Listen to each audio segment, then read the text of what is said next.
Thanksgiving night was supposed to smell like roasted turkey and cinnamon. Instead, it smelled like betrayal. My daughter stood across the table, her hand still gripping the carving knife like it was a weapon made of stainless steel and pride. The gravy boat trembled between us. Her husband leaned back in his chair, that smirk on his face, the kind that says he already knows how this will end.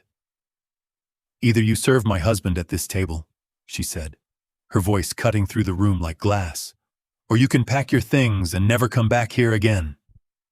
The words didn't just silence the dinner, they killed it. Even the candles seemed to flicker lower, as if ashamed to watch. My fork was still halfway to my mouth, frozen between a slice of turkey and a lifetime of regret. Everyone waited for me to break. They'd seen me fold before, the quiet father who'd rather swallow humiliation than cause a scene. But not this time.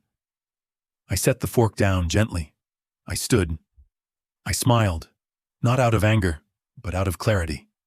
Then I said 7 words that would change everything that came after. "Thank you for showing me who you are." Her face twisted, confused. I walked to the door, my coat already on the hook. The air outside was sharp, honest. I closed the door behind me without another word. And that was the last Thanksgiving I ever spent with my daughter. Before I tell you what happened next, please help me reach 1,000 subscribers by hitting that subscribe button.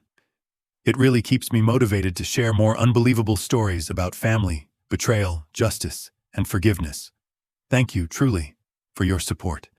The morning after Thanksgiving, the house sounded different without voices pretending everything was fine. Sunlight came through the thin curtains like it always did, but it felt colder on my hands as I folded shirts I'd worn for years of favors and apologies. I didn't hurry. I didn't slam doors. I moved like a man who had finally put a clock back on the right time. The suitcase lay open on the bed in the spare room. My room, if you asked anyone who remembered whose name was on the deed before generosity turned into oxygen for other people's mistakes. I packed socks, the good sweater Martha bought me on our last fall trip to Bozeman, and a photo she loved. Me in a ridiculous orange hunting cap, her laughing off camera. I tucked that photo flat under a clean undershirt so it wouldn't bend. Memory token, I thought, without meaning to label it. Not evidence, not yet. Just a reminder that love used to be simple before adults started bartering respect like it had a market price. From the hall, I could hear the kitchen trying to remember how to be a kitchen. The fridge motor hummed, and somewhere a tap dripped 3 slow beats, then stopped. The smell of roasted turkey still hung in the drywall. You can scrub plates and wipe counters, but you can't bleach words once they're aired out with the candles. I zipped the suitcase halfway and paused. People think dignity is loud. It isn't. It's the sound of a zipper closing on a life that no longer asks for permission. I buttoned my coat, took the house keys from the bowl by the door, kept 1, placed 3 on the entry table like honest change, and reached for the old leather notebook in my coat pocket. I had used that notebook for budgets, goals, and the kind of lists you write when you're trying to tell yourself you're not being used. The first blank page felt like it had been waiting months for me to stop being polite. I wrote, "November, stop, December, begin." Her husband's boots were still by the mat, mud dried in the treads from a brag he'd made last week about helping a friend on the property. He had a laugh that belonged in a bar more than a home, the kind of laugh people use when they're performing confidence they don't own. I picked the boots up and set them side by side so I wouldn't be tempted to kick them on my way out. Then came the noise I knew would come. Hurried steps, a gasp, the shuffle of someone who'd woken late to consequences. My daughter's voice came down the hall, softer than last night's blade. "Dad?" I turned. She was still in the sweater from dinner, sleeves pushed up like she'd been washing dishes at midnight to erase what words had written. Her face looked younger when she was scared. I hated that I noticed. "Don't go just yet," she said, and the words landed like a hand that wasn't sure if it meant to hold or control. "I'm not going far," I said. "Just far enough. Last night, I didn't mean you meant it. It's all right to say you meant it. It's uglier when people pretend they didn't. She steadied herself with a breath. He was out of line. I know that. That's one sentence. There are a few more you skipped. I lifted the suitcase. It wasn't heavy. That worried me more than anything. That I could leave this fast, because I'd already left a long time ago, and hadn't told myself the truth. Where will you go? She asked. For a few days? The Pine Hollow Motor Court. Then I'll figure it out. That's not necessary. It wasn't necessary to make me choose at my own table, I said, and I said it gently so it would land and stay. Her eyes watered, and the part of me that had coached basketball teams and taught neighborhood kids to bait a hook almost stepped back into a role I knew too well. Comfort, minimize, fix. I didn't. I'll be by next week for some boxes, I said. I'll call first. Can we talk before then? We're talking now. I smiled a little so she'd know talking wasn't war. We can talk again when everyone has eaten the leftovers and decided what they're really hungry for. I opened the door. The air smelled like pine and wet leaves and the first promise of snow. The small town street stretched quiet and clean.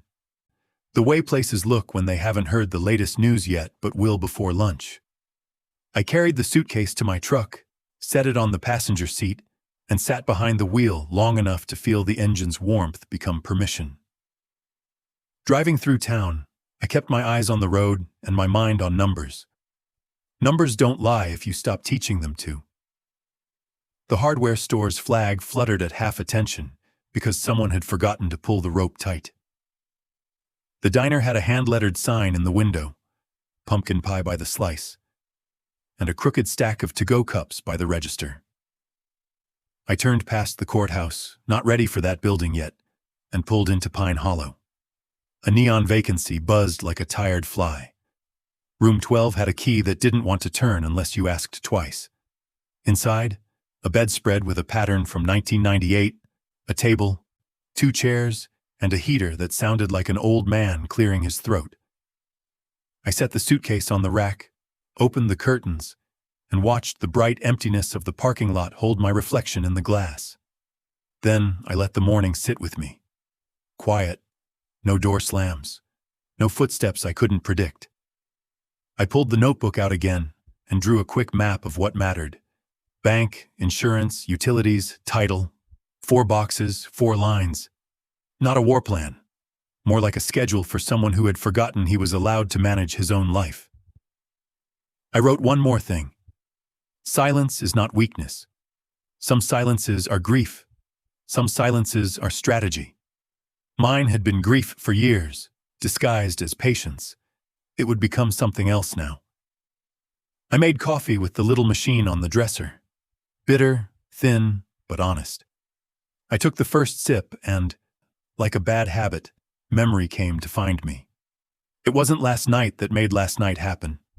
It was the slow trade over years. Time for gratitude, money for permission, love for the chance to be needed. After Martha died, our house didn't know how to be quiet. The rooms echoed her laugh, and I started filling the echo with tasks.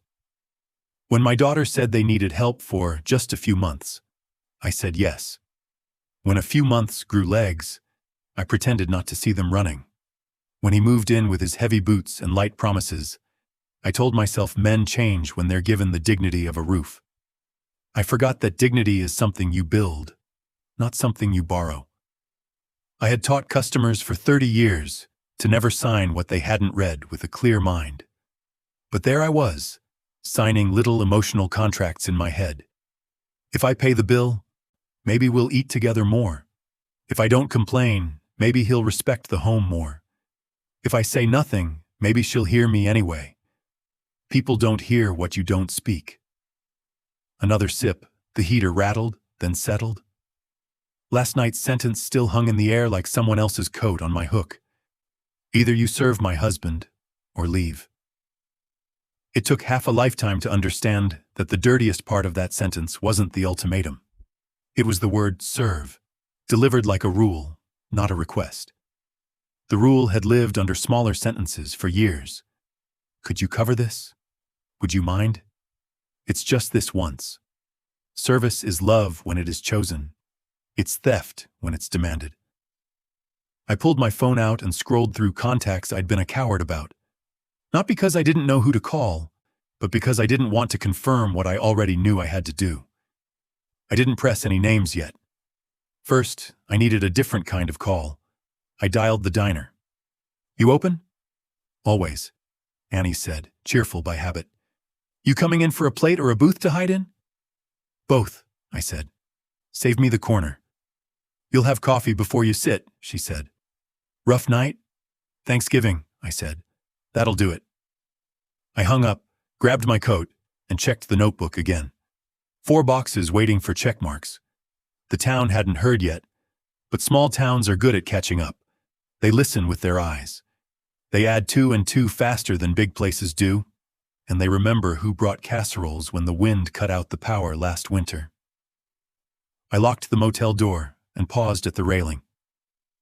Snow had started, the kind that doesn't stick first, but warns you to drive like you aren't the only story on the road. I breathed in the cold and felt my shoulders drop an inch, the exact distance between a man being pushed and a man setting his own feet. At the truck, I looked back once at the room, not to mourn, but to mark the coordinates. Here is where the grief quiet ended and the strategy quiet began. By noon, I told myself, those 4 boxes would have lines through them. By sundown, I'd know who I was without being needed. And before the week was out, the town would know too. Not because I shouted it, but because justice doesn't shout. It signs.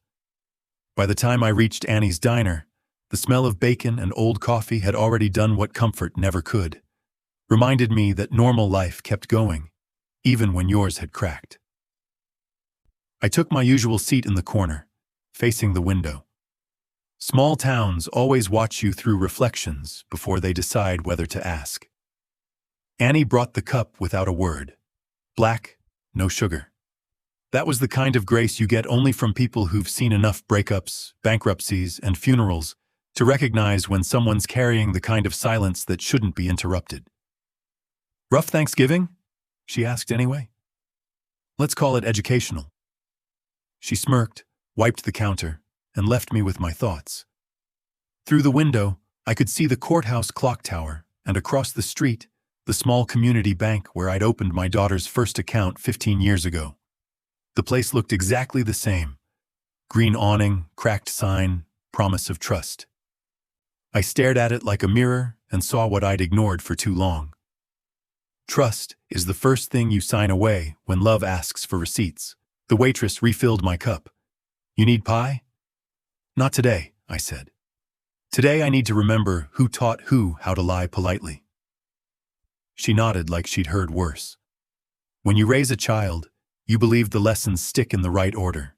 Truth before comfort, respect before pride, give before you take.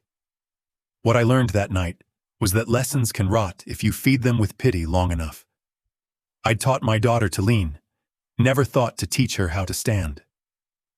The phone buzzed in my pocket. Unknown number. I almost ignored it until I saw the area code.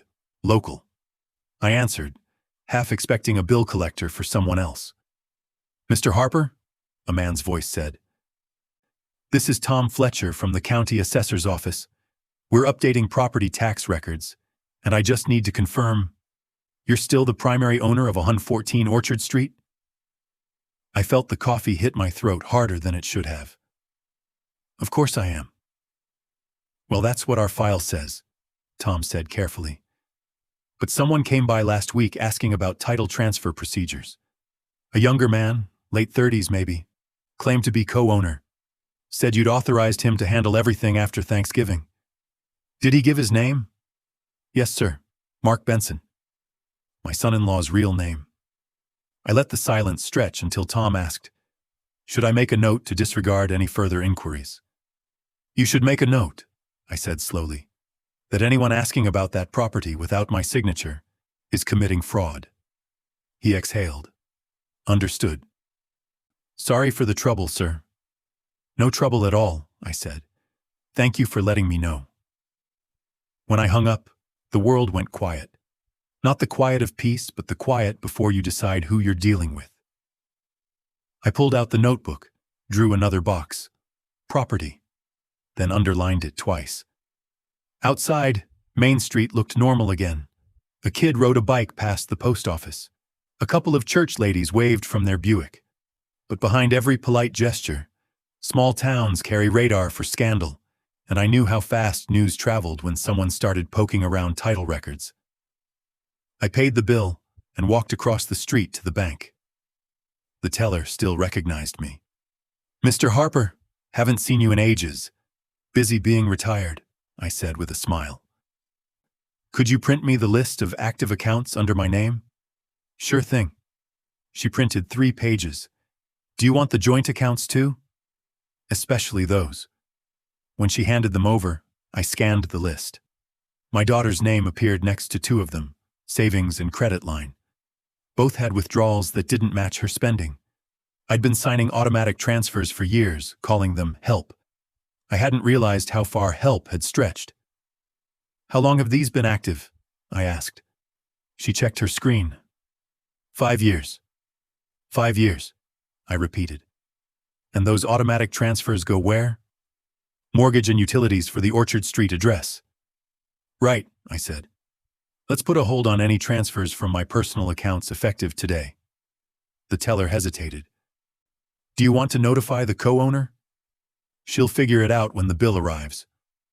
Walking out of that bank felt like stepping off a treadmill I didn't know I'd been running. I stopped on the sidewalk and took a long breath that didn't feel borrowed. That's when guilt tried to climb back in, whispering its old lines. "She's your daughter. Don't embarrass her. Don't humiliate her husband. You can fix this quietly." But quiet was the problem. Quiet had let my own house become a stage for disrespect. Quiet had turned favor into debt. So I let guilt talk, and I listened politely like you do to a bad salesman. Then I shut the door in its face. I drove back to the motel. The snow had started sticking, soft white edges frosting the asphalt. I poured another cup of motel coffee and watched flakes hit the glass, melt, and vanish. That was when the first message arrived. Voicemail from my daughter. "Dad, I don't know what's going on, but the bank called about a hold on the accounts. Can we talk? Please don't do anything rash. Mark says this is all a misunderstanding." I replayed it once, then deleted it. At 5 that evening, another message came. Then 3 more. By midnight, 6 missed calls. The silence between each one felt like a metronome counting down to revelation. It wasn't anger that kept me awake. It was arithmetic. I started calculating the total I'd spent keeping their roof upright. Tuition, mortgage, groceries, every dollar shaped like an apology. By the time I finished, the number looked more like an obituary for boundaries. I closed the notebook. On its cover, I wrote a single sentence. "What you enable, you eventually become invisible to." The next morning, I woke before sunrise, packed the same notebook, and drove to the courthouse. Inside, the clerk looked up from her computer. "Morning, sir. Need to file something?" "Yes," I said. "A request to reaffirm property ownership and revoke co-authorized access." "Family matter?" she asked softly. "Something like that," I said. "Family tends to be where paperwork turns personal." While she processed the forms, I noticed a bulletin board behind her desk. Community Thanksgiving Food Drive Results, sponsored by Orchard Street residents. My daughter's handwriting was on the thank you poster, next to her husband's signature. The irony tasted sharp. I signed the last page, date and time precise. She stamped it, official, final. When I walked outside, the sun was high enough to turn the snow edges gold. I could feel the story beginning to shift, not the kind of shift you see in movies with swelling music, but the quiet one, the click inside a lock when you realize the door was open all along. They'd find out soon. And when they did, it wouldn't be about money. It would be about truth measured in signatures. In small towns, the truth doesn't need to shout either. It just needs one stamped paper to start echoing. I folded the copy, slipped it into my coat pocket beside the photo of Martha, and headed toward the diner again. The first crack had already spread. You could almost hear it travel through the wood of the house I used to own, through the silence of every phone call I wouldn't answer tonight. And somewhere between guilt and resolve, I caught myself smiling. Because sometimes the moral test isn't about what you're willing to do, it's about what you're finally willing to stop doing. I didn't return to the house that weekend. I didn't answer calls or reply to the half-dozen texts that arrived every hour, each message bending the same way, from shock to accusation to apology to silence. I'd seen that pattern before, in banking and in family. People panic when money stops moving. Love built on deposits doesn't know how to survive a pause. So I paused everything. By Monday morning, Pine Hollow's snowplow had carved 2 neat lanes outside the motel, leaving ridges of gray ice along the edges. The world looked clean, but not forgiven. I brewed a cup of motel coffee, opened my notebook, and wrote 3 words at the top of a blank page. Plan of record. Under it, I drew a list. Review all accounts, secure the title, file boundaries, stay silent until silence speaks louder. I didn't need revenge. I needed control. And control is a patient language. Before heading out, I called the one man who understood paper better than feelings. Dean Bradley, my old colleague from the bank who now worked as a part-time legal advisor. Dean was the kind of man who said "sir" because he still believed in respect as a currency. "Clark," he said, voice rough with coffee and age. "Heard you moved out. You holding up?" "I'm holding steady," I said. "But I need to make things clearer on paper than they were in conversation." "Then come by," he said. "Bring coffee and the truth." His office was above the barbershop on Main Street. The stairs creaked with every step like they were repeating gossip from the shop below. Inside, his desk was covered in old case files and the smell of toner. "So what are we protecting today?" he asked. "Family property," I said.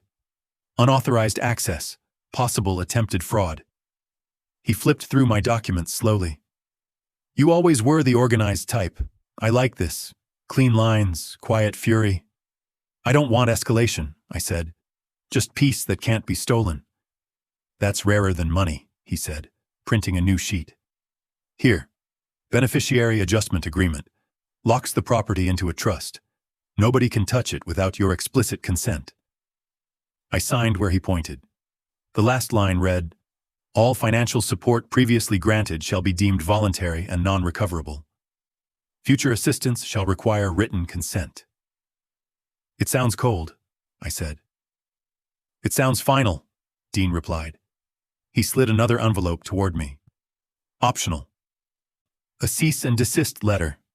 You don't have to send it unless they push too far. But sometimes it helps to know you could." I tucked the envelope into my coat pocket. Paper didn't just protect. It reminded you that boundaries could have weight. "Clark," Dean said as I reached the door, "don't explain yourself to them. Explanations are just new debts." That line stayed with me longer than any legal advice. That evening, headlights swept across my motel window. The sound of tires on gravel stopped right outside my door. I didn't need to look to know who it was. Mark. My son-in-law rehearsed confidence even when he borrowed it. He knocked twice, sharp enough to suggest he thought I'd still answer to him. I opened the door halfway. "Evening," I said. He smiled too fast. "Look, man, we need to talk." "About what?" "You know what. Tiffany's freaking out. The bills are piling up. You can't just pull the plug like that." "I didn't pull anything," I said. "I just stopped paying for what I don't live in." His jaw twitched. "You think this makes you look strong? It makes you look cruel." "I've looked worse," I said. He stepped closer, lowering his voice. "You can't humiliate us like this. People are talking." "They'll talk louder when the truth catches up," I said, and glanced at the small security camera above my door. The red light blinked. His eyes followed it. "You recording me?" "Pine Hollow records everyone," I said. "Keeps the guests safe." He smirked, but his hand clenched. "You'll regret this." "I already did," I said. He turned and walked off, boots crunching the snow, muttering something that didn't survive the wind. His car backed out, taillights bleeding red against the white street. I took the memory card from the camera and set it next to Dean's envelope in the drawer. 2 tokens. 1 paper, 1 proof. My silence was no longer passive. It had evidence now. The next morning, a note slid under my door from the motel manager. It read, "Police came by. Someone reported harassment near your room last night. We didn't give out info, but you might want to check in." He'd filed first. Classic move. Accuse before being accused. I drove to the sheriff's station. Deputy Mara was on duty, a woman who'd known me since I coached her kids' baseball team. "Clark," she said, "we got a call, but nothing matched when we checked the cameras. You good?" "Just fine," I said. "Who's stirring this up?" "Let me guess." "You guessed right," I said. She leaned in. "If he shows up again, call before things get ugly." "Nothing's getting ugly," I said. "I'm keeping it on paper, not fists." "Smart man," she said. "Justice travels faster on paperwork than in gossip." As I turned to leave, a poster caught my eye. Community housing drive. Donations needed for Veterans Fund. Pastor Reed's name was at the bottom. I didn't know why I stopped to read it twice, but something about it stuck in my head. The idea of a house serving gratitude instead of resentment. I didn't write it down yet, but it stayed there, like a seed under snow. Back at the motel, I drafted what I called Phase 2. Cancel joint insurance, notify utilities, send courtesy letters, polite, factual, final. Then I underlined the only rule I needed. Let the silence do the talking. By noon, a message buzzed on my phone. It was Tiffany. "Dad, please, we can fix this." Mark was scared. He didn't mean what he said. I typed, erased, then finally sent, "Scared people tell the truth when they panic. I'm listening." She didn't answer. That night, snow fell heavier. The motel lights looked softer through it. I sat on the edge of the bed, thinking about Martha, about how she used to say that real love doesn't keep score. It just notices who stopped trying. Maybe I'd been the one keeping everyone safe from consequences, mistaking surrender for kindness. That was my moral crack, confusing peace with silence. The heater hummed. The notebook waited open beside the bed, the ink still wet from the word phase. I wrote another. Patience. Somewhere in that same town, my daughter was learning what unpaid bills feel like when they don't come with rescue. Somewhere her husband was realizing that threats don't pay mortgages. And I, finally, was learning how silence could become structure. The next morning, I went back to the diner. Annie didn't ask questions. She just poured coffee and nodded. A man at the counter turned around and smiled. "Mr. Harper, right? I'm Bob Jensen from the bank. Heard you drew a line. Took guts." I smiled faintly. "People like lines. Makes gossip easier to color inside." He laughed. "Still, good for you. About time someone taught these young folks a thing or two." I left a few dollars on the counter and stepped outside. The cold hit my face like a truth I finally deserved. As I walked to my truck, I could feel eyes following me from behind curtains. Curious, cautious, but not cruel. In small towns, silence travels faster than words. You don't have to make announcements. You just have to stop apologizing. By the time I reached the parking lot, my phone buzzed again. A voicemail from Mark. His voice was lower this time, almost pleading. "You're making things worse. Everyone's turning on us. We're the ones looking bad now. You happy?" I didn't delete it. I saved it. Because the moment a man starts caring about his reputation, it means the truth has already caught up to him. That was the day my silence stopped being grief and became strategy. No shouting, no revenge. Just an old man with paperwork, proof, and patience. Justice doesn't always arrive with sirens. Sometimes it shows up quietly, in a stamped envelope, in a recorded threat, in a rumor corrected by truth, and mine had just begun to travel. Snow had turned the town into a picture postcard no one wanted to live inside. Each morning looked softer than it felt.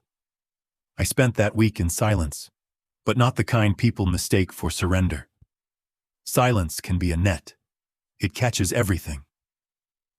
On Thursday, I parked near the hardware store to pick up new locks for the old shed behind the house. The same shed Mark had claimed he was fixing up for side projects. The clerk looked at me strangely when he rang up the purchase. "Didn't you already buy these last week?" he asked. "Me?" "Not you exactly," he said. "Your son-in-law charged it to your account. Said you needed spares." I nodded, pretending that made sense. When I stepped outside, the air felt sharper. My silence had lasted long enough. I didn't drive straight to the house. I parked 2 blocks away, near the churchyard. It was late afternoon, and light poured through the stained glass across the street, painting the snow in bruised colors. The neighborhood looked calm, unaware that truth was pacing its perimeter. I walked down the alley that ran behind my property. The house stood like it always had, sturdy, dignified, mine. But through the kitchen window, I saw Mark sitting at the table with his phone, shoulders tense, voice low. Tiffany wasn't home. He thought he was alone. I moved closer, close enough to hear pieces of his conversation through the cracked window pane. "No, listen," he said. "The old man's out. The papers are in motion. Just hold tight until I get the confirmation. Once it clears, we list it." "Yeah, the house. I told you, it's clean. His name's still on it, but that's temporary." He paused, listening. "Yes, I'll take care of her. She's emotional, but she'll sign. She always signs." That was the moment my patience froze into something solid. I stepped back before he saw me. A part of me wanted to knock, to end the charade right there in the doorway. But justice doesn't knock. It waits for witnesses. I called Dean from the truck. "How fast can you check if anyone tried to file new paperwork under my property ID?" "Why?" he asked. "Because I just heard a confession without a microphone."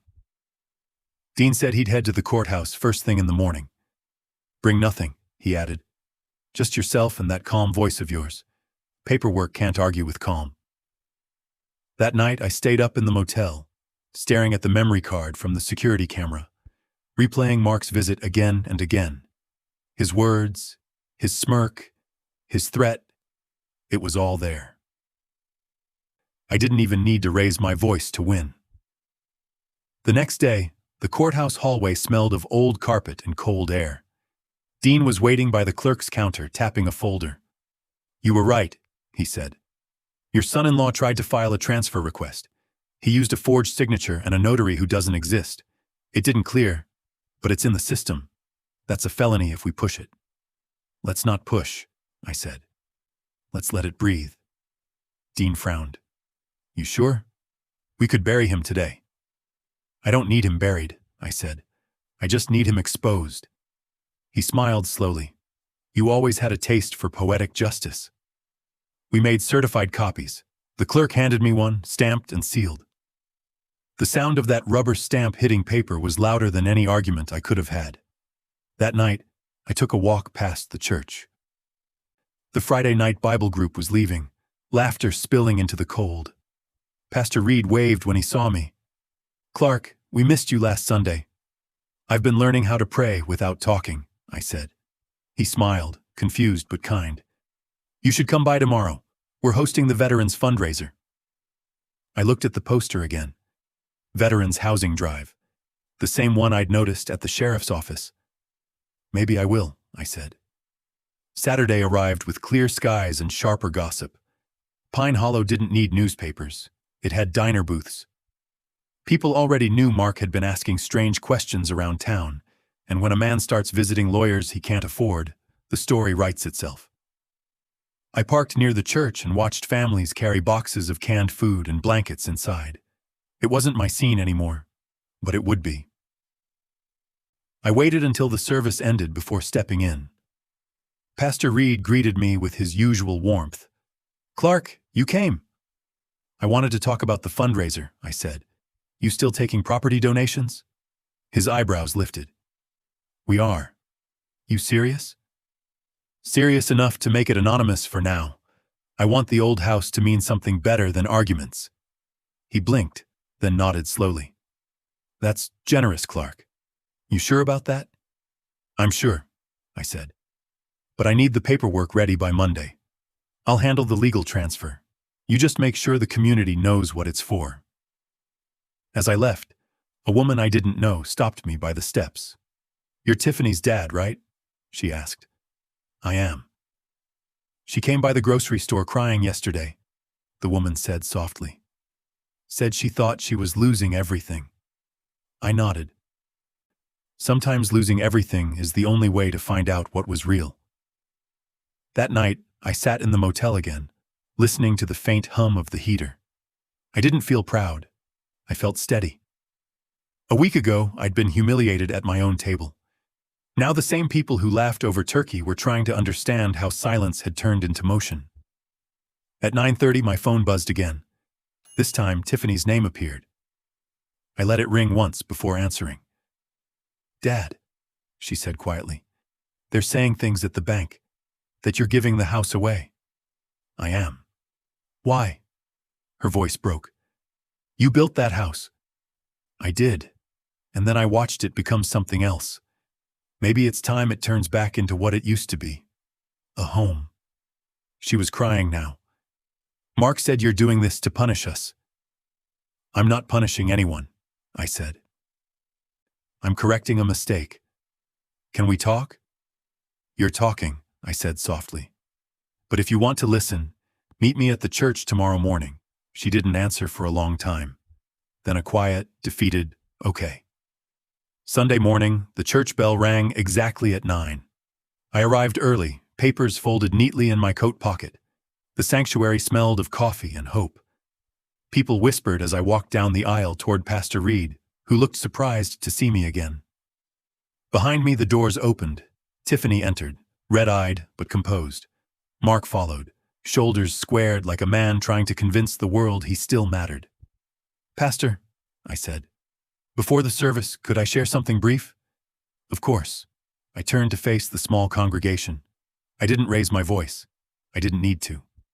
Some of you know me, some of you don't. My name is Clark Harper. This building was built by hands like mine. For years, I've tried to keep peace inside a house that forgot what peace looks like. So today, I'm letting go of that house. Starting tomorrow, it will belong to the Veterans Housing Fund. Gasps rippled through the pews. Tiffany covered her mouth. Mark stepped forward, his face burning. You can't do that. I looked at him calmly. I already did. Yesterday, when you tried to file fake papers with my name on them. The room went silent. Pastor Reed's eyes widened.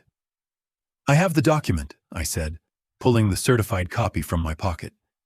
And I have the recording from last week when you came to my door. You told me I'd regret this. You were right, but not in the way you thought. Mark started to speak, then stopped. Every eye in that church was on him, and for once, he didn't know how to perform. Tiffany stared at him, tears streaming down her face.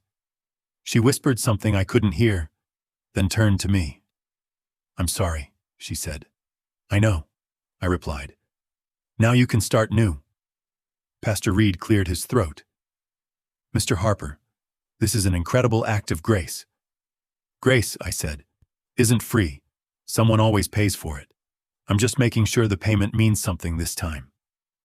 As I walked out, the cold air hit like applause I didn't need. Behind me, the church door closed on whispers and the soft beginning of a hymn. Outside, the snow had started again, gentle flakes drifting onto the sidewalk. I stood for a moment, watching them fall, then walked toward the truck. The house was gone, but the weight was too. And for the first time in years, silence didn't feel like absence. It felt like justice. The morning after the church, the whole town had an opinion.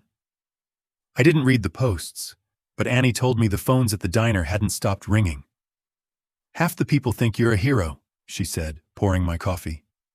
The other half think you've gone senile. Sounds about even, I said. That's how you know it's justice. Mark and Tiffany hadn't shown their faces since Sunday.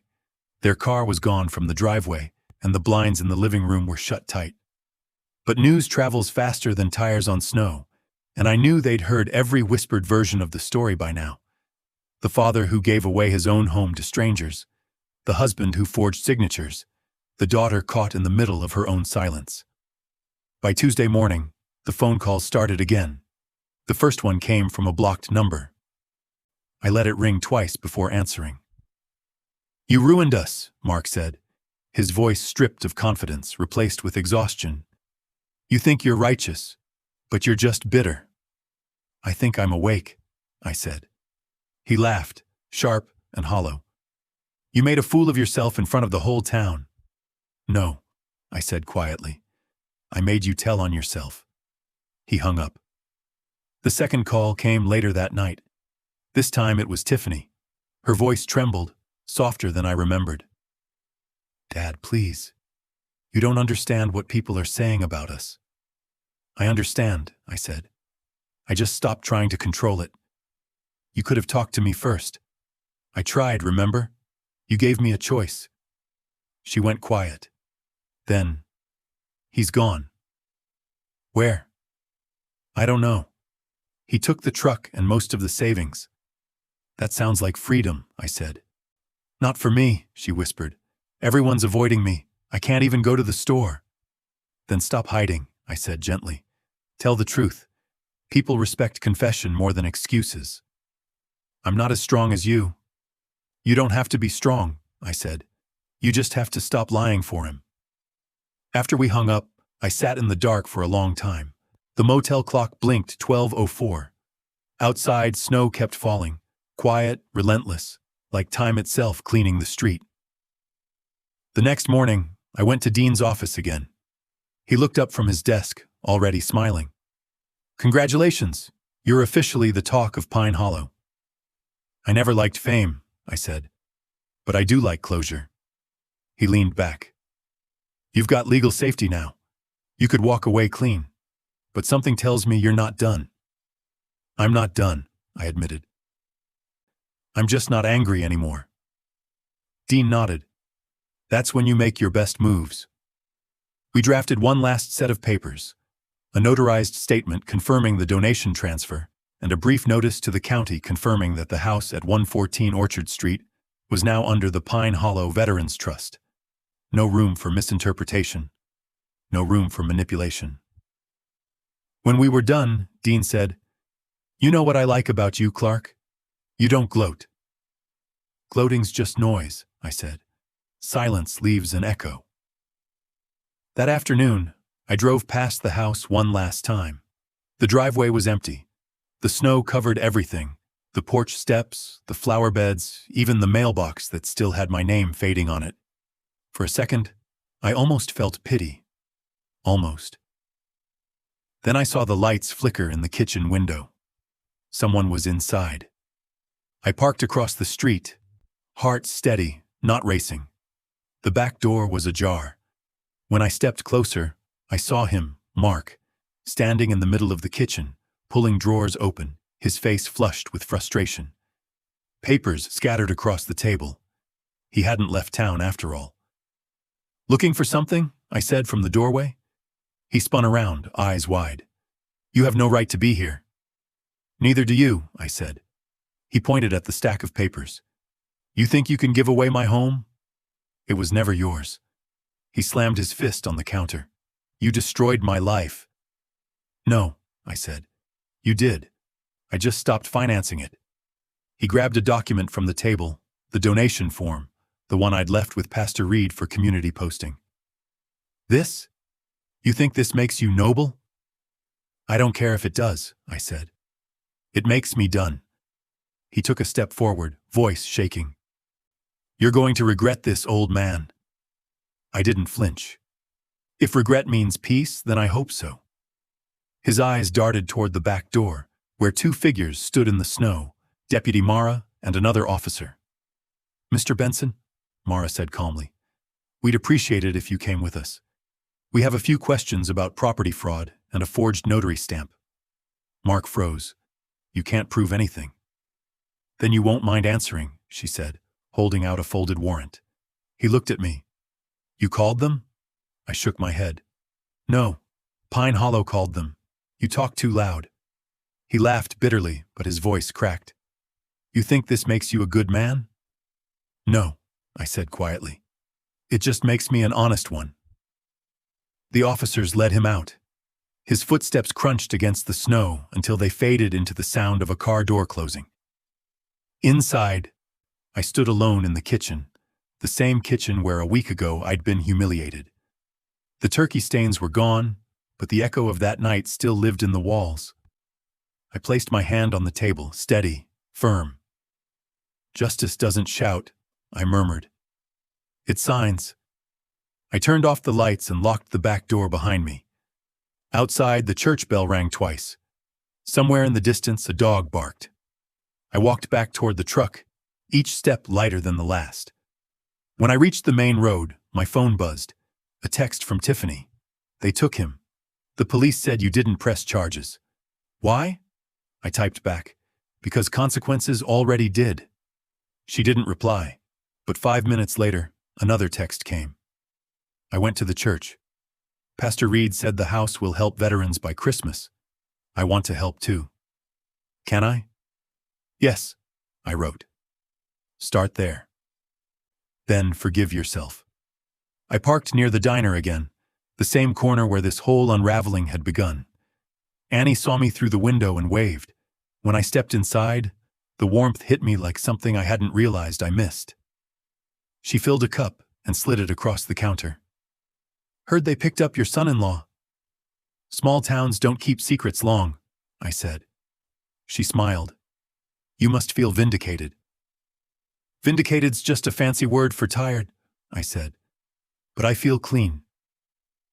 I sat there for a while, sipping coffee, watching people move through the glass. Ordinary, distracted, safe. That's all I ever wanted for this place. As I left, a man I didn't know stopped me near the door. You're the guy who donated his house, right? I guess that's me. He nodded. That took guts. It took peace, I said. When I got back to the motel, the sky had turned a pale pink. The heater rattled, the same rhythm it always had. On the table sat my notebook, open to the page titled Plan of Record. Every box was checked now, every line finished, but I added one more anyway. 5th step. Let it end. Then I closed it, slowly, deliberately, as if I were closing a door that no longer needed to stay open. For the first time in years, I didn't feel like I was waiting for an apology. I didn't even need forgiveness. I'd learned that justice, when done right, doesn't demand witnesses. It creates them. The next morning, I drove past the church on my way out of town. They were already putting up new signs. Future site of Pine Hollow Veterans Home. Donated by the Harper family. I smiled. Not because it bore my name, but because it didn't bear his. The counterstrike was never about revenge. It was about returning things to their rightful owners, dignity, peace, and truth. And that's what silence had done. The morning the story broke, I was halfway through my second cup of diner coffee when Annie set a folded newspaper in front of me. You made the front page, she said. The headline read, Local Veteran Donates Family Home to Pine Hollow Fund After Fraud Scandal. Underneath was a photo of the church steps, the same ones where I'd stood a week ago, with Pastor Reed smiling and a few volunteers holding donation boxes. In the bottom corner, barely visible, stood Tiffany. She wasn't smiling, but she was there. That was enough. I took a slow breath. Guess gossip found a printing press. Annie grinned. You're famous, Clark. I'd settle for free refills. But as I read the article, something inside me shifted. It wasn't pride. It was quiet confirmation. The feeling you get when truth finally clocks in for its shift. The journalist had written it clean, almost reverent. In a small act of grace, longtime resident Clark Harper turned personal loss into community gain. transforming a private family conflict into public generosity. I closed the paper and looked out the window. Outside, life was moving on. Snowplows clearing the streets, kids throwing ice chunks, people heading to work. Ordinary, honest. And I realized that was the real reward. Normal returning after chaos. My phone buzzed. Unknown number. I answered, expecting another reporter. "Mr. Harper?" The voice was soft, female, formal. "This is Deputy Mara. I wanted to update you." "About Mark?" "Yes, sir. He's been released on bond. But the DA's moving forward with charges. Fraud, forgery, attempted property theft. They found copies of several forged signatures in his truck." "That truck was always full of lies," I said. Mara hesitated. "He's blaming your daughter. Claims she helped him plan it." I sighed. "That's the problem with liars. They never stop until they run out of air." "We know," she said. "But your daughter came in yesterday. She gave a full statement, brought receipts, even the messages where he threatened her. She's cooperating." I didn't say anything at first, just let the words sit. "She asked us to tell you that she's sorry," Mara added softly. "Said she's starting a job at the community fund, helping with the veteran project." That caught me. "Good," I said quietly. "Maybe she's finally learned that service and servitude aren't the same thing." Mara chuckled gently. "You've got a way with words, Mr. Prue," caught Harper. "Years of silence," I said. "You start choosing them carefully." After we hung up, I sat there a long time. The noise of the diner blurred into the hum of conversations and clinking dishes. For years, I'd been the man who couldn't say no. Now, people were quoting me in the paper. Life is strange like that. It rewards you the minute you stop auditioning for its approval. By noon, the whispers had turned into small-town headlines. People stopped me on the street, not out of pity, but respect. "You did right, Mr. Harper," one man said near the post office. "That house is going to help a lot of folks." "That's the idea," I said. I could have driven out of Pine Hollow that day. I had no more reason to stay. No unfinished paperwork. No one left to convince. But something in me wanted to see it through, to watch justice finish its slow walk. That night, the community held a small gathering at the church to celebrate the donation. I hadn't planned on going. Crowds made me nervous now. But Pastor Reed sent word that it would mean something if I came. So I did. The sanctuary looked different this time. Warm, candles lined the aisles. The stained glass glowed soft and forgiving. The front pews were filled with families, veterans, and volunteers. No press, no photographers, just townspeople. When I walked in, the chatter dimmed. Pastor Reed met me halfway down the aisle and shook my hand. "Clark, you made all this possible." "No," I said. "I just made space for it to happen." He smiled, leading me toward the front. "Then sit where you can see what good silence can do." The ceremony was simple. They unveiled the sign that would hang outside the house once renovations began. "Harper House, a place for those who served." The words landed heavy and right.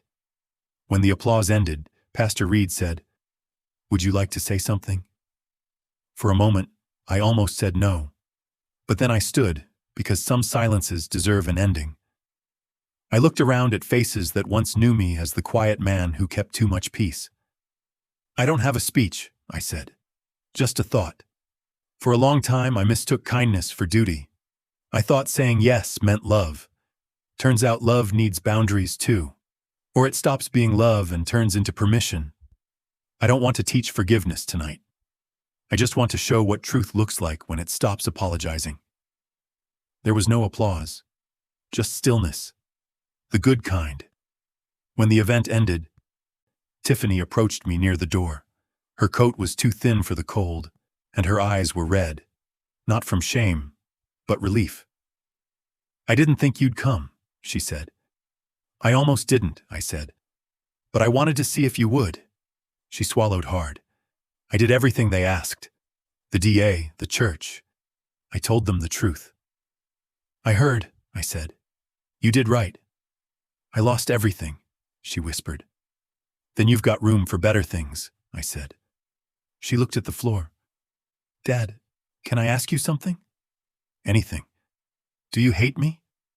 That word caught like gravel in my throat. Hate. The word people use when they're too tired to say hurt. I shook my head. No, I just stopped protecting you from yourself. That's not hate, Tiffany. That's respect. She nodded slowly, like someone hearing the difference for the first time. I don't deserve this house being named after us. It's not named after us, I said. It's named after what we were supposed to stand for. Now maybe it finally will. Tears filled her eyes. Can I come by sometime? Help with the renovations? You don't need my permission for that, I said. Just show up and work. She smiled weakly. You sound like Mom. She taught me how to forgive people before they ask for it, I said. But she never said it'd be this hard. Tiffany hugged me then. It wasn't dramatic. No violins, no big redemption moment. Just a quiet, shaky hug that lasted exactly long enough to mean something. When she left, Pastor Reed came over. You did what most people can't, he said. What's that? Let go without bitterness. I'm still working on it, I said. But I've learned bitterness can't survive where peace takes root. The next morning, Pine Hollow felt lighter. The gossip cycle had burned itself out. People had found a new story, a charity auction, a mayor scandal, something harmless. Justice had done its job quietly and moved on, like it always should. I stopped by the property one last time. The renovation crews had already started removing old furniture and scraping the walls. The house looked smaller somehow, stripped of all the noise that used to live inside it. In the front yard, the wooden sign lay propped against a shovel.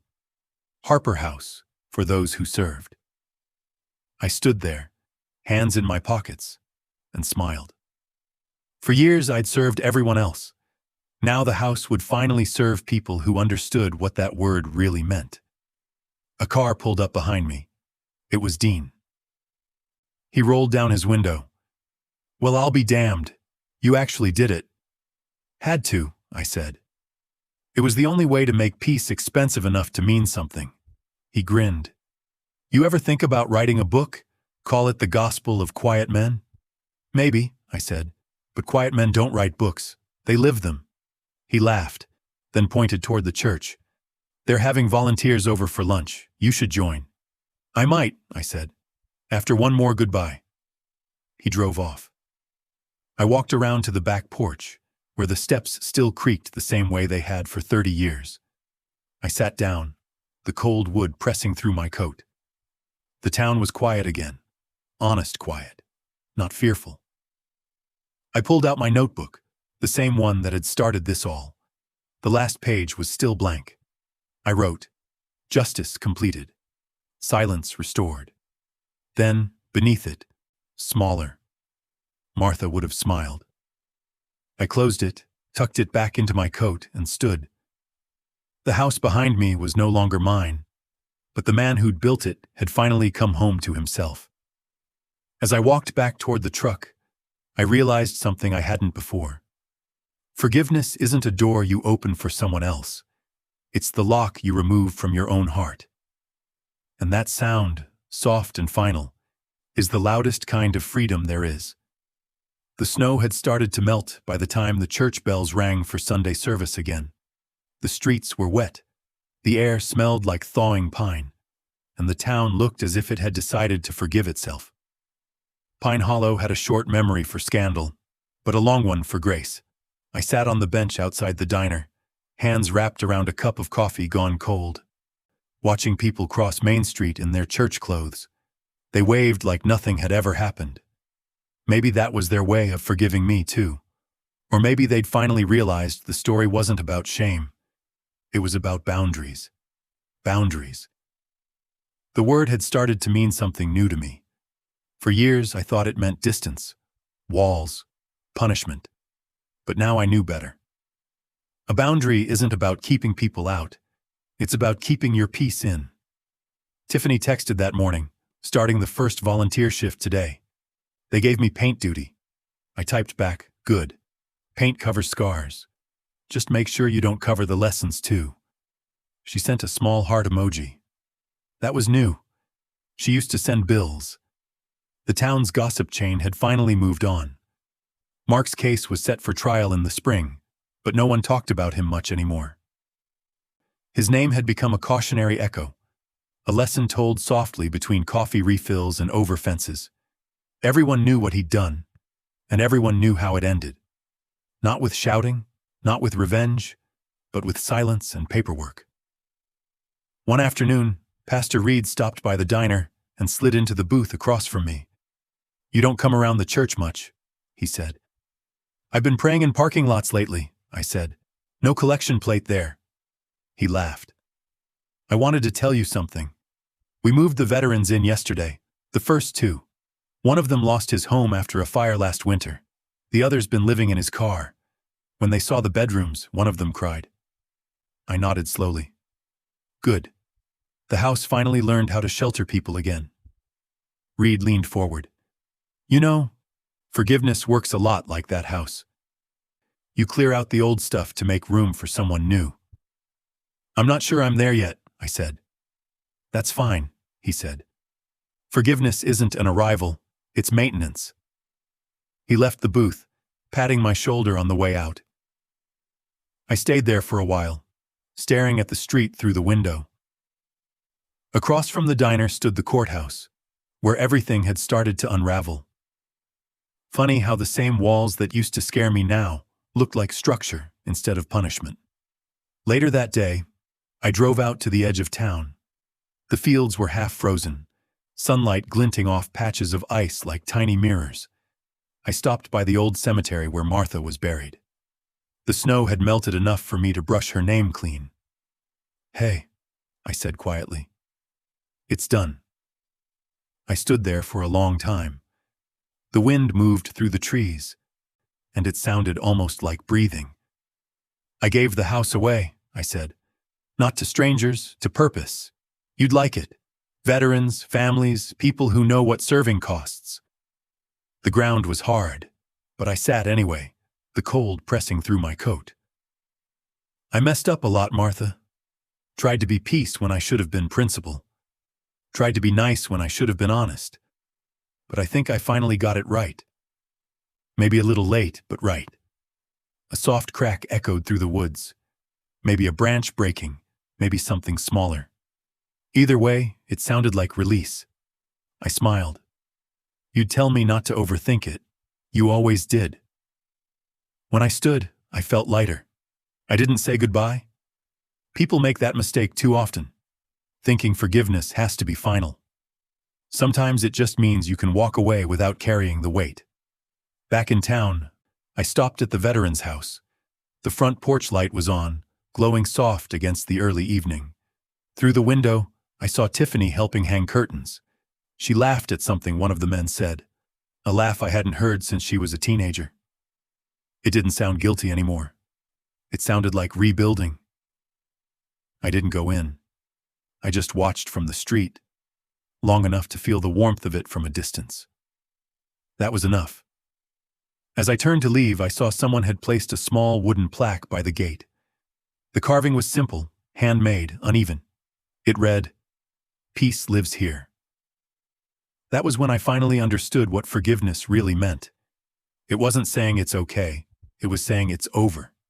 And between those two sentences lies the space where peace can grow. That night, I drove back to the motel for the last time. Packed the few things I'd brought, folded the clothes, zipped the suitcase. When I reached the door, I took one last look around the small room that had seen every stage of my silence. Grief, anger, strategy, and now calm. I left the key on the nightstand. Outside, the town lights glimmered across wet pavement. The snow was gone, but the cold was honest. I started the truck, rolled down the window, and let the air hit my face. As I pulled onto the road, the radio caught an old country song, one Martha used to hum when she cleaned the kitchen. I didn't change the station. I just listened, hands steady on the wheel as the road opened wide in front of me. When I reached the edge of Pine Hollow, I looked in the rearview mirror one last time. The town was small, but it had held a lifetime. I smiled, not because of what I'd lost, but because of what I'd finally stopped chasing. Forgiveness wasn't a gift I gave to anyone else. It was a house I built inside myself, quiet, strong, and finally mine.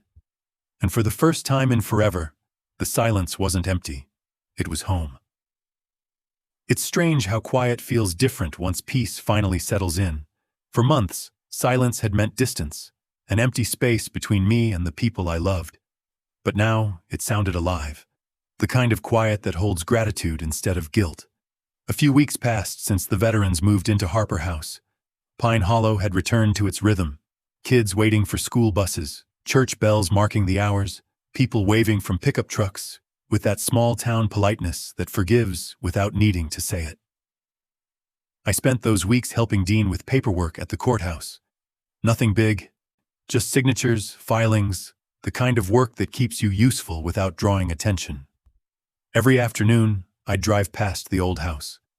The paint was new, the porch railing fixed, and the curtains, blue this time, fluttered when the wind passed through.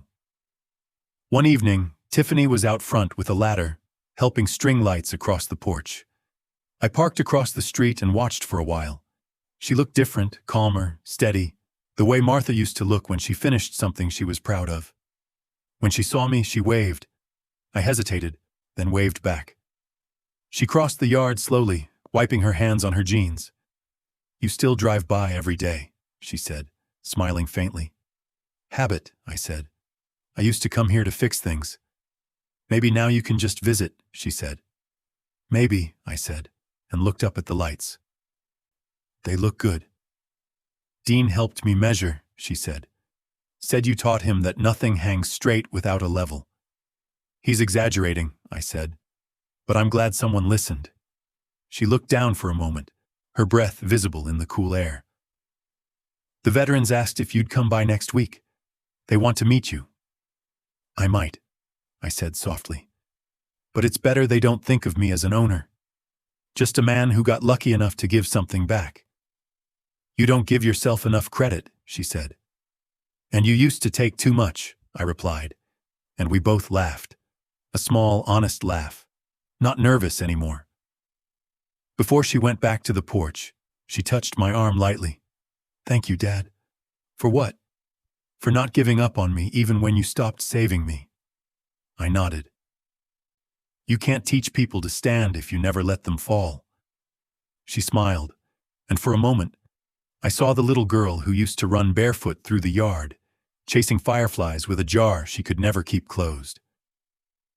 I drove away before the moment lingered too long. Some scenes don't need repetition to stay permanent. Back at the motel, I packed the last of my things. The manager knocked before I checked out. "You leaving for good?" he asked. "Seems that way." "You were quiet," he said. "Good tenant." I had a lot to think about. He handed me the deposit envelope. "You left something in the drawer," he said. Inside was the small memory photo of Martha, the one I'd packed that first night I left home. I must have forgotten it.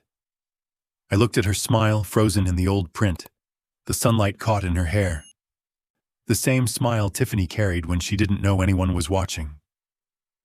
I slipped the photo into my jacket pocket. "Guess I'm not done carrying everything yet," I said. I drove west, no map, no plan, just road. Sometimes you don't need a destination when you've already arrived somewhere inside yourself. The highway rolled beneath the tires like a long breath finally exhaled. I passed pine trees, frozen lakes, and a gas station that sold bad coffee and good advice written on a chalkboard. Let go, but learn.